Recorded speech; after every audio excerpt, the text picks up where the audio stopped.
kapag nagngangalit ang galit sa loob mo, kayang patahimikin ng Diyos ang bagyo sa iyong puso. May mga pagkakataon bang nararamdaman mo parang nag-aalab ang galit sa loob mo?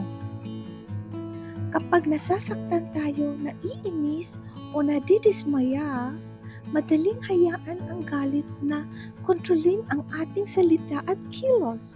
Ngunit pinaaalahan na tayo ng Diyos sa Proverbs 15:1, ang mahinahong sagot ay nagpapawi ng puot, ngunit ang salitang marahas ay nakakapagsiklab ng galit. Isang masasakit na salita lamang ang maaaring makasira ng kapayapaan. Pero isang mahinahong tugon ang kayang magpatahimik ng isang mabigat na sitwasyon. Ang pagiging mahinahon ay hindi kahinaan. Ito ay lakas na kontrolado ng Diyos.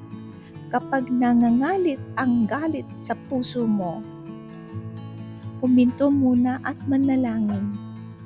Hayaan mong bigyan ka ng Diyos ng kapayapaan.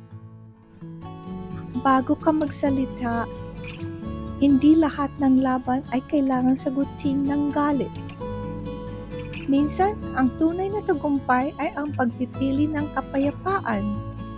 Kayang paggalingin ng Diyos ang sugatang puso at palitan ang galit ng kanyang kapayapaan.